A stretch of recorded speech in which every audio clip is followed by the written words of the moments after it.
নমস্কার, সুভদ্রার রান্নাঘরে আমার সকল দর্শক বন্ধুকে জানাই স্বাগত। আমি শিউলি। আজকে দেখো আমি একটা রেসিপি নিয়ে এসেছি। আজকে আমি এই যে অ্যাভোকাডো নিয়েছি, তো অ্যাভোকাডো দিয়ে স্যান্ডউইচ বানাবো। তো অ্যাভোকাডো দিয়ে স্যান্ডউইচ বানানোর জন্য আমি একটু সুজি নিলাম। এবার সুজিটার মধ্যে আমি একটু টক দই দেবো। টক দই আর সুজিটা মিক্সড করে আমি রেখে দেবো কিছুক্ষণ।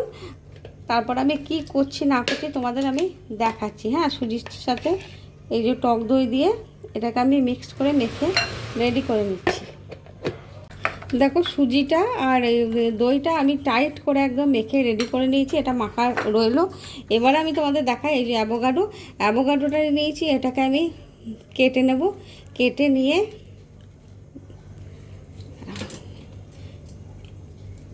এই আহা ভারী চমৎকার হয়েছে কাটাটা। তো এবার অ্যাভোকাডো থেকে আমি এই শাঁসটা চামচ করে তুলে নেব।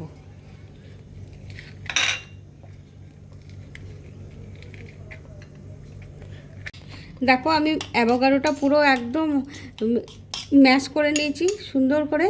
এবারে আমি এই যে সুজিটা দই সুজির সাথে আমি এটাকে মিক্সড করে দিলাম।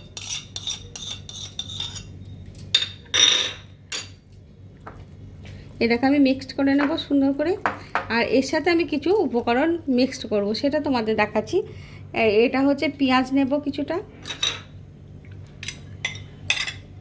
আর এটা হচ্ছে চিলি ফ্লেক্স নিয়ে নিলাম কিছুটা, ধনেপাতা কুচো। এগুলোকে আমি একসাথে মিক্সড করব। আর তার সাথে আর কিছু উপকরণ দেব, সেগুলো হলো স্বাদ মতো লবণ দেব। স্বাদ অনুযায়ী একটু লবণ দিয়ে দেব, লবণ দিয়ে দিলাম স্বাদ অনুযায়ী। আর আমি একটু অরিগানো দেব, ভারী সুন্দর একটা ফ্লেভার আসবে। আর কি দেবো বলো তো, কিছুটা ব্ল্যাক পেপার দিয়ে দিচ্ছি, গোলমরিচ গুঁড়ো দিয়ে দিলাম। আর দেবো একটুখানি স্বাদ অনুযায়ী একটু চিনি দেব, ব্যালেন্স আনার জন্য স্বাদে। ব্যাস, এটাকে ভালো করে মিক্সড করে আমি মিনিট 5 রেস্ট রাখবো। দেখো আমি ব্রেড নিয়ে নিয়েছি 4 পিস। এবারে এই ব্রেডের আমি সাইডগুলোকে কেটে রেডি করে নিয়ে আসছি। ব্রেডের সাইডগুলো আমি দেখো কেটে রেডি করে নিয়েছি। এবারে আমি ব্রেডগুলোর মধ্যে এই যে অ্যাভোকাডোটা যেটা আমি মিক্সড করে রেখেছি এটাকে লাগাবো, সুন্দর করে এটাকে লাগিয়ে দেবো।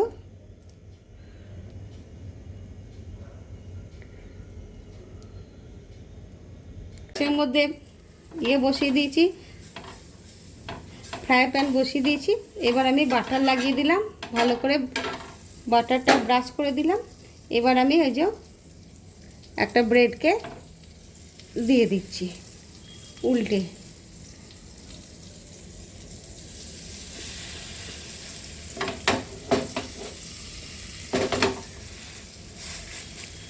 এই দিকটা হোক, আমি আর দুটো ব্রেডে লাগাই ততক্ষণ। দেখো আমি এই ওপরে এই পিঠটাতেও আমি লাগিয়ে দিয়েছি ব্যাটারটা। এবার আমি উল্টে দিচ্ছি। আহা, একটু লাল লাল করে সেঁকে নেব। দেখো এই দিকটা আমার হয়ে গেছে। আহা, ভারী চমৎকার হয়েছে, লাল লাল করে হচ্ছে আর ভারী চমৎকার সেন্ট বেরোচ্ছে, দেখেছো? এবারে এই দুটোতেও আমি লাগিয়ে দেবো, তারপর উল্টে দেবো। আর স্যান্ডউইচগুলো কিন্তু একদম পারফেক্টভাবে হয়ে গেছে। আমি এগুলোকে উল্টে পাল্টে ভালো করে ভেজে নিয়েছি লাল লাল করে। এবারে আমি এগুলোকে উঠিয়ে নিচ্ছি। দেখো আমার অ্যাভোকাডো স্যান্ডউইচ রেডি এবং সার্ভ করে দিয়েছি। অসম্ভব একটা সুন্দর হয়েছে খেতে। তোমরা এভাবে বানিয়ে খাবে, খেয়ে দেখবে এবং আমাকে জানাবে তোমাদের কেমন লেগেছে আমার এই অ্যাভোকাডো স্যান্ডউইচের রেসিপি। তাহলে তোমরা সবাই ভালো থেকো, সুস্থ থেকো। আজকের মতো সকলকে জানাই অসংখ্য ভালোবাসা, ধন্যবাদ, নমস্কার, টাটা।